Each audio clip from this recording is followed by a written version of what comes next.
Quiero agradecer en primer lugar, como no podía ser de otra manera, a los organizadores de este evento, a la Fundación 1 de Mayo, a la Fundación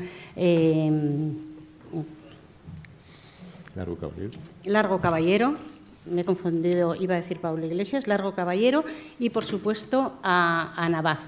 Especialmente quiero dar las gracias a Almudena Senjo, que me ha invitado personalmente. Voy a dar la bienvenida también a mis colegas de Chile y de Alemania. Espero no cansarles a ustedes con mi intervención y, sobre todo, aunque yo no soy anfitriona, sí soy anfitriona de ellos y espero dejarles un poquito de espacio, viendo que vamos apretados en cuanto al tiempo. A lo largo de esta mañana hemos estado viendo una serie de intervenciones, algunas de manera solapadas, con lo que posiblemente tanto mis colegas como yo vamos a hablar de ello. Por tanto, yo voy a intentar ir ajustándome por los tiempos y a intentar no ser repetitiva. También he querido mostrarles esta intervención mía a través de algunas fotografías que yo entiendo que, como me voy a basar fundamentalmente en el centro que yo conozco de manera más exhaustiva, puesto que toda mi vida laboral prácticamente la he desarrollado allí, me parece siempre que ilustrando con fotografías puede resultar más atractiva la intervención. Por tanto, voy a intentar dar un panorama muy general sobre los archivos de represión en España y voy a pasar y voy a incidir un poquito más en el archivo por antonomasia, el paradigmático de la represión en España, que es el archivo elaborado por la Delegación Nacional de Servicios Documentales, un organismo franquista que se creó en el año 1944, si bien era heredero de otros organismos anteriores que comenzaron inmediatamente de la caída de junio de la caída de Bilbao en junio de 1937, como eran la OIPA, en fin, y otros que de manera rápida vamos a intentar ver. He querido comenzar la intervención con una frase que me gustaría leerles. Vivimos en un país de desaparecidos, de miles de desaparecidos, cuyo nacimiento consta en los registros civiles, pero cuya muerte nunca fue inscrita.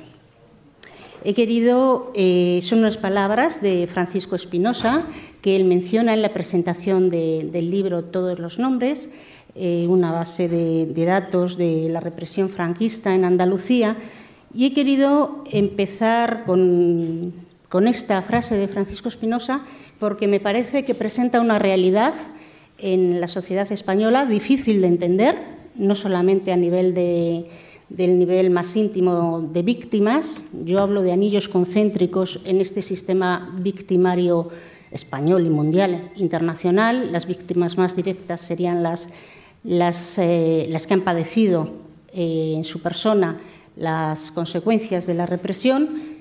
Víctimas también serían los familiares, pero luego hay una serie de anillos concéntricos que se desarrollan en la sociedad y que nos afectan a todos, absolutamente a todos. O no nos afecta los libros que no hemos leído, o no nos afecta los libros que no se escribieron y no tuvimos la posibilidad de leer, no nos afectan los hijos que no han nacido, no nos afecta la sociedad que pudo ser y no fue. Por eso yo hablo de unos anillos concéntricos en la sociedad, en concreto española. Bien, pasando esto, esta frase también es ilustrativa de otra realidad que es la triangulación que existe entre archivos, derechos humanos y memoria histórica. Es otra realidad palpable que, además, en palabras de Elizabeth Jelin, nos lleva a vivir otra realidad dentro de la historia social. Ha abierto una nueva rama que va por esos caminos abrimos nuevas vías a nivel científico en la historia social. A mí me gusta mucho destacar esa nueva vía social científica que se abre y que está en torno, vuelvo a repetir, a esta triangulación de derechos humanos, archivos de represión y memoria histórica. Voy a señalar unas líneas de trabajo a nivel internacional que de alguna manera han venido a respetar, a fomentar, a conservar, a ayudar a conservar el patrimonio, en principio el patrimonio documental.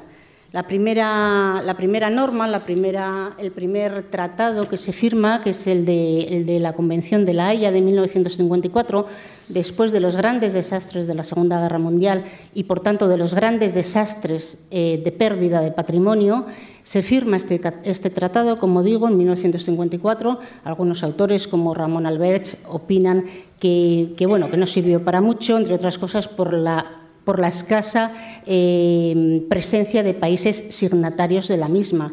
La propia Convención, unos años más tarde, viendo los desastres de las guerras en cuanto al patrimonio de los años 80 y 90, deciden ampliar con un segundo memorándum esta misma Convención.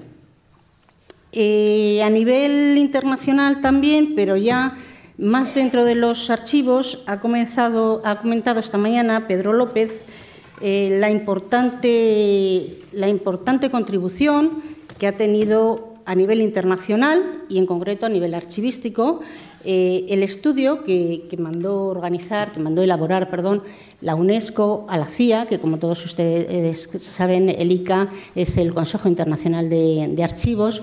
Les encarga a un grupo de expertos presididos por el español Antonio González Quintana y que, como bien dijo Pedro López esta mañana, es el gran experto en nuestro país en archivos de represión, sin lugar a duda, en España y fuera de nuestras fronteras también. Les encarga, como digo, a este grupo de trabajo que elabore un informe y que, de alguna manera, analicen los problemas en los que se encuentran los archivos de carácter represivo, esto es, los que elaboran las policías y los servicios de seguridad y de información de los regímenes totalitarios y dictatoriales, que elaboran una serie de problemas para el tratamiento archivístico, para la búsqueda, en muchos casos, de todos los países a nivel internacional. El trabajo fue impresionante, fue el primero,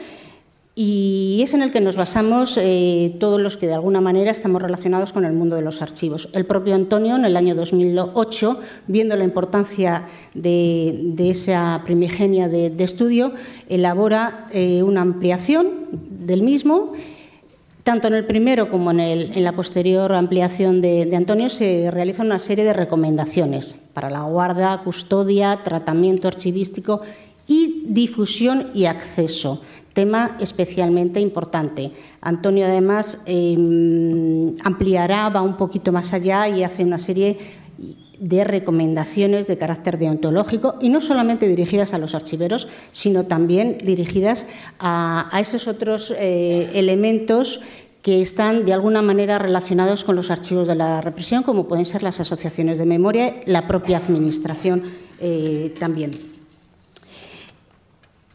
No es de ahora, pero sí me gustaría hablar de la importancia que ha tenido el sistema de búsquedas del Servicio Internacional de Búsquedas, de la Comisión Internacional, que en el año 2013 fue elegido para estar inscrito en el programa Memoria del Mundo.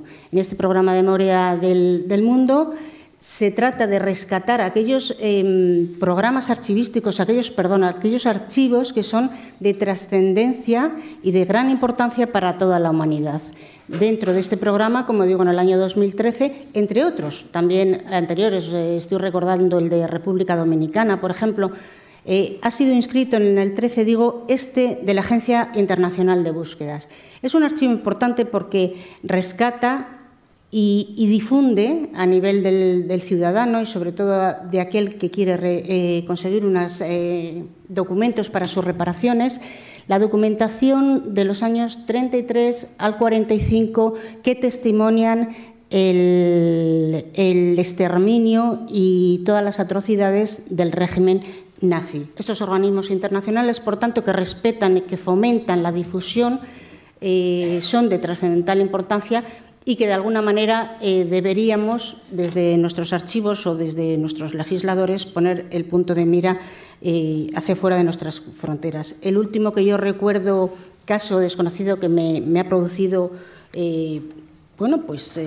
notable satisfacción conocer, es en el año 2013, el Gobierno brasileño cuelga, creo que 1 millón de documentos en Internet referentes al extinguido Departamento Provincial de Orden Político y Social de Sao Paulo, que era un organismo perteneciente a la dictadura brasileña del 64 al 85, y es el propio Ministerio de Justicia, escuchen bien, el que dice que servirá como herramienta para que las víctimas puedan localizar la documentación necesaria en los diferentes procesos que se llevan a cabo en el país en políticas de reparación. Y eso yo creo que en nuestra sociedad no lo veríamos en mucho tiempo. El propio Gobierno cuelga 1 millón de documentos testimonio de la represión. Bien, por centrarnos un poquito ya más en el tema de España, y no he controlado el tiempo,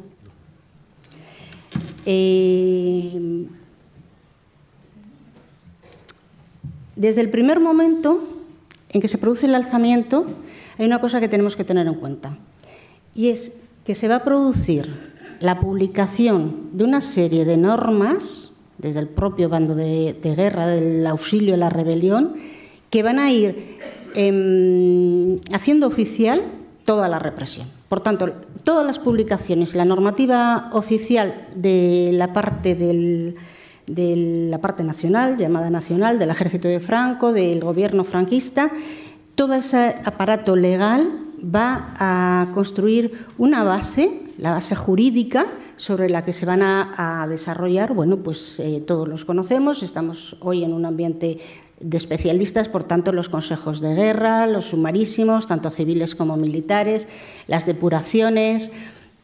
Esa normativa, ese corpus jurídico que se produce desde el primer momento de la guerra, va a seguir a lo largo, hasta el punto que cuando se produce la ley de responsabilidades políticas en el 39, tiene carácter retroactivo. O sea, yo le habían dicho lo mismo, o casi lo mismo, en 36, noviembre, diciembre del 36, vuelve a tener carácter retroactivo y, lo que es peor, se remontan al año 34. Con lo cual, claro, ya no solamente es la guerra civil, es que nos estamos remontando todavía mucho más para atrás. Por tanto, todo un corpus legislativo como base para la represión jurídica, un corpus jurídico para base de esa represión. Por tanto, también vamos a tener que todo el testimonio de los archivos de represión van a estar repartidos por archivos militares, donde encontraremos los consejos de guerra, sumarísimos, etcétera, archivos estatales, toda la depuración de funcionarios, de trabajadores, etcétera, las vamos a encontrar en principio en el Archivo General de la Administración y luego también las vamos a ver en otros ministerios, en otros archivos de ministerios, archivos ministeriales centrales que muchas veces están mal organizados y es difícil sacar esa documentación, pero bueno, ahora mismo estamos en otra historia. Vamos a dar un panorama general. Vamos a encontrar también testimonios de la represión, obviamente, en los archivos municipales.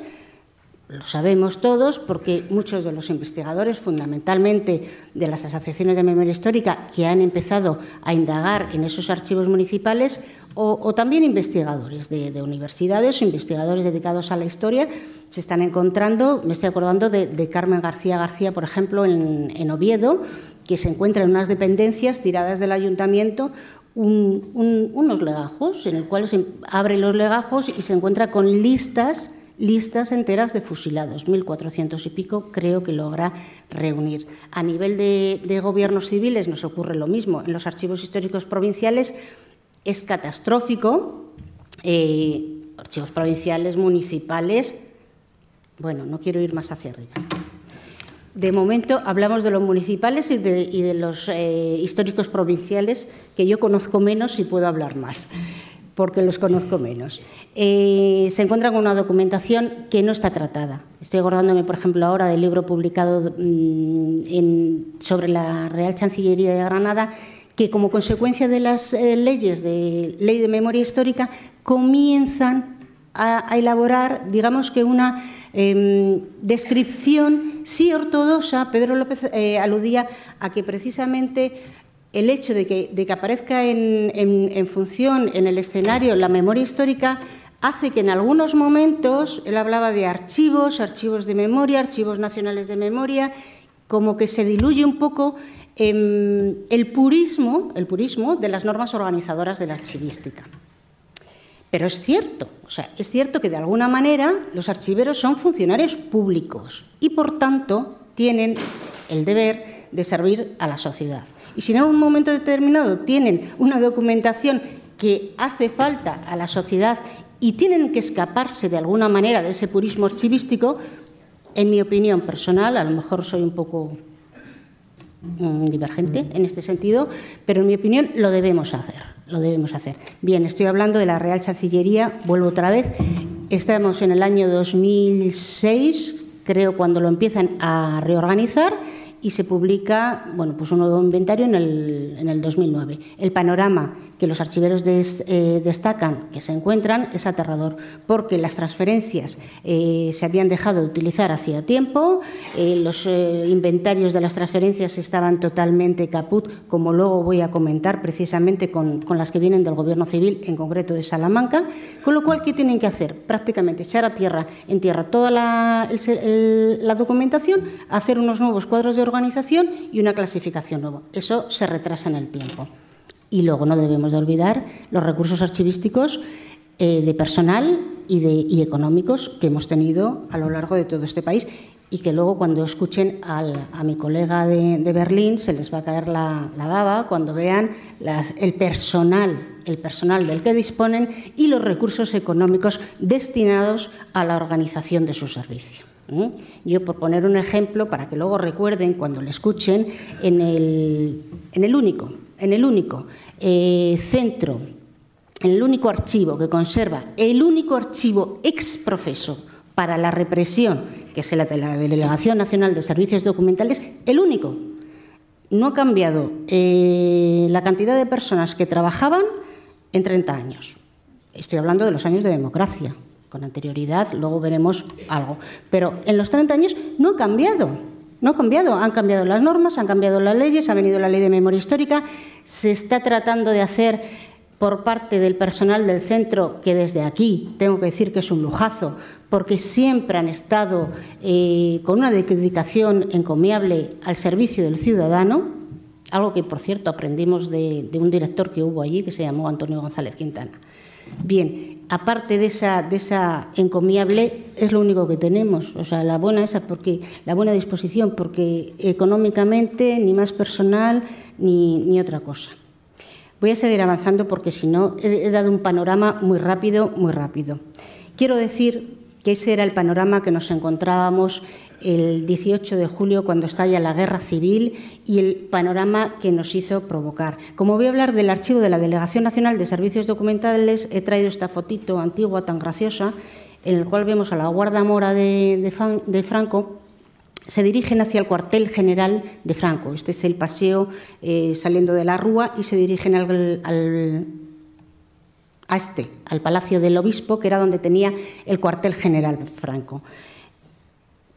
No es momento de decir, pero Mirta ha mencionado esta mañana la singular sintonía que existía entre el nazismo, entre el régimen nazi, y lo que se provocó en España.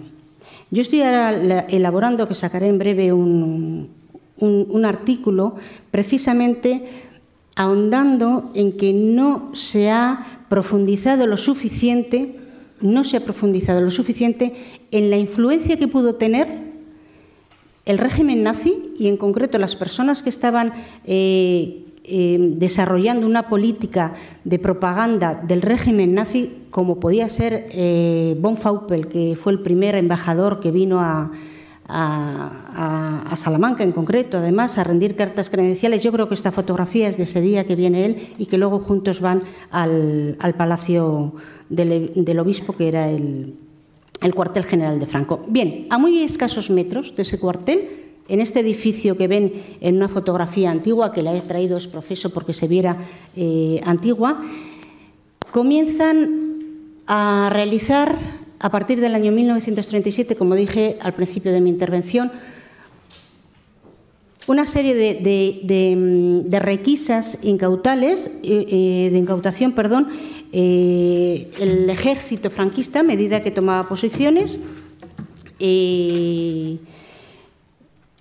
trae para Salamanca, en principio en otros edificios históricos, al final acabarían aquí, creando dos secciones, una político-social y otra de masonería, en base a la incautación que realizaban a ateneos libertarios, a casas de particulares, a republicanos conocidos.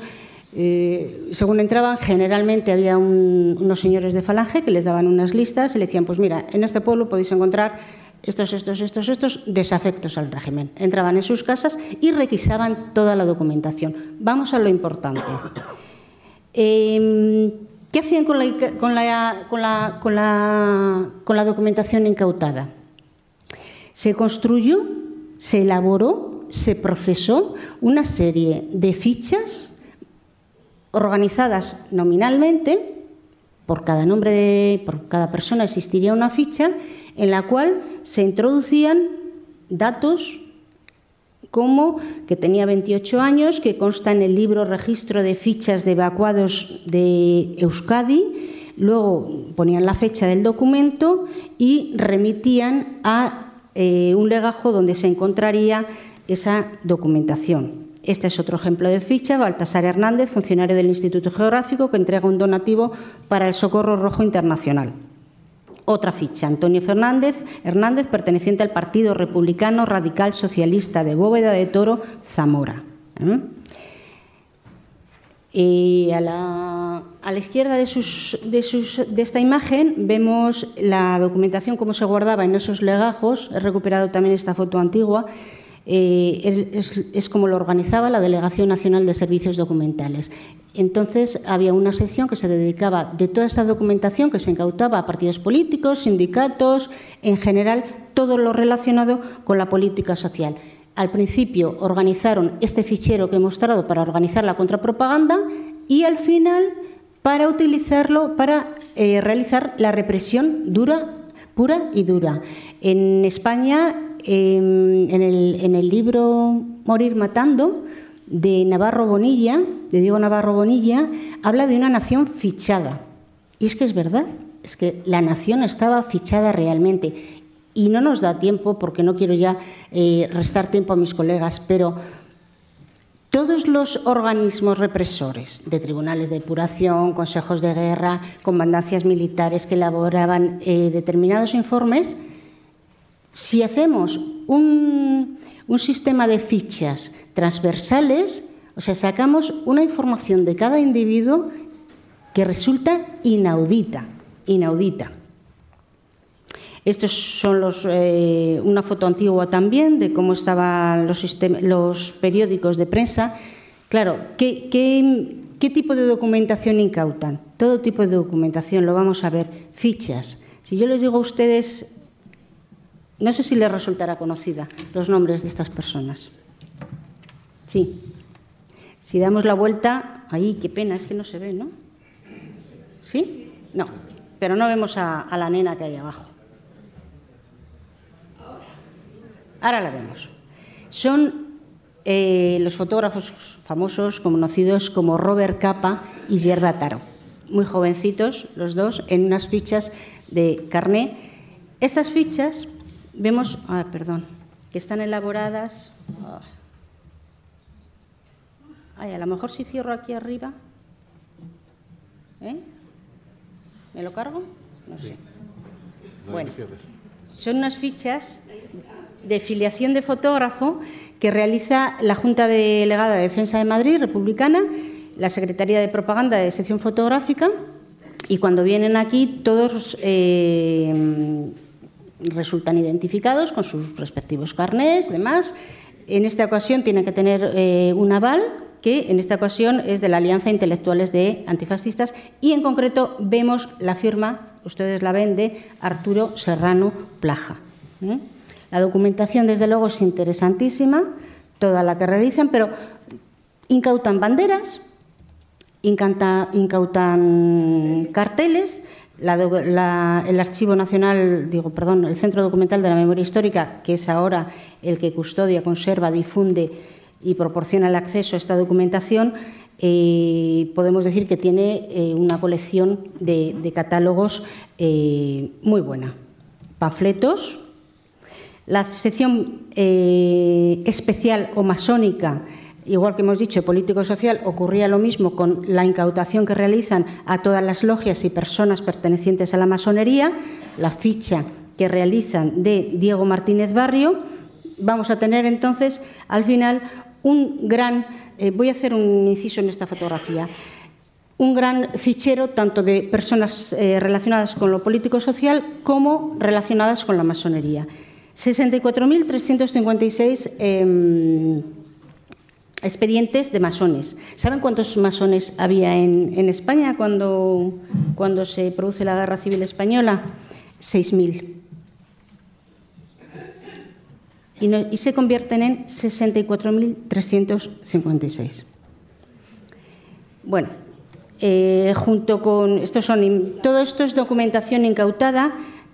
También me quiero, esto es una logia, la logia de Añaza, de Tenerife. Me quería fijar un momento solo. Un minuto. ¿Un minuto solo? ¡Oh, Dios mío! Miren, esta es la logia Florida Blanca de la Lima de la Concepción. ¿Ven ustedes el segundo de abajo de la derecha que está borrada la cara? Es un sistema que se extendió durante la represión de la dictadura, incluso un poquito antes, cuando veían que sus caras tenían que desaparecer de ahí y no figurar en ningún sitio. Eso lo hacían ellos mismos, o alguien. Ven los números, como la Delegación Nacional de Servicios Documentales los identificaba perfectamente a todos, encima de sus cabezas el número, y aquí el nombre y los apellidos y demás. Construyeron con todo lo incautado una reproducción de un templo masónico, de una logia.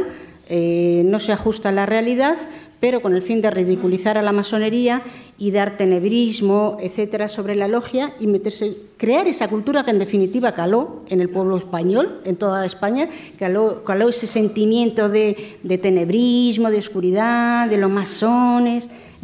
Bien, pues eso fue un museo que hicieron en la época y que en la actualidad se sigue respetando, si bien se han hecho al lado, junto a ellos, otras salas más científicas y actualizadas. El Tribunal de Represión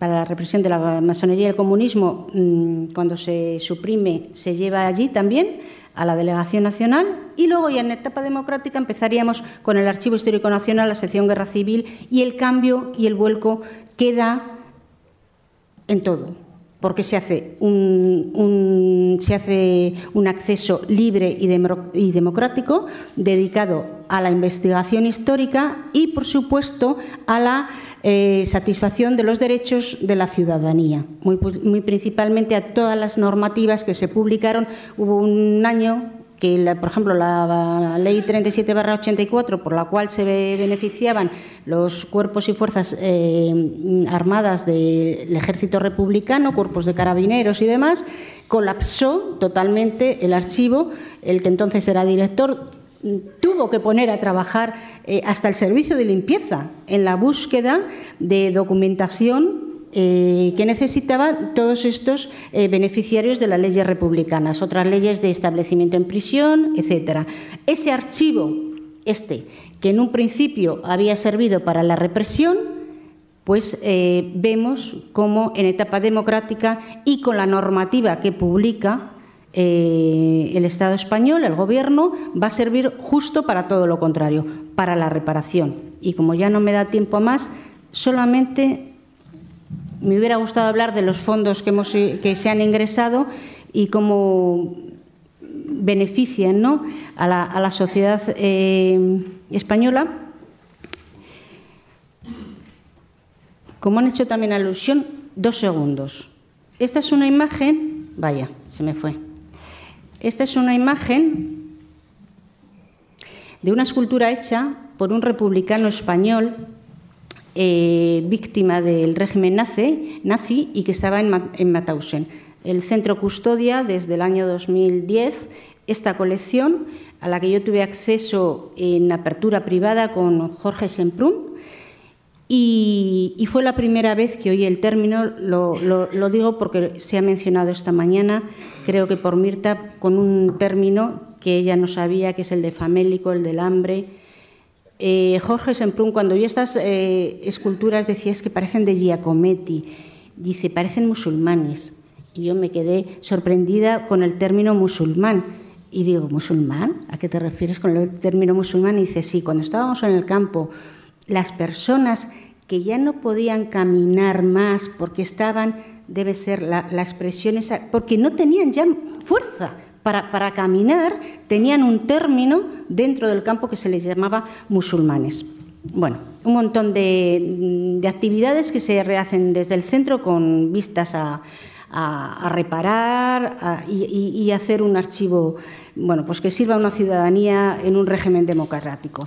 Termino con esta carta que también quiero leer, de una madre que busca a sus hijos, a su hijo. Distinguidos señores, es en el 64, y está hablando de un chico que está en un campo de concentración. Posiblemente. Luego lo subimos por las listas de Mauthausen.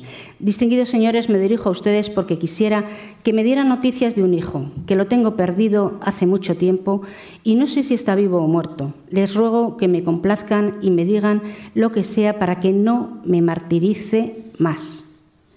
Les da las gracias por adelantado y pide mis disculpas.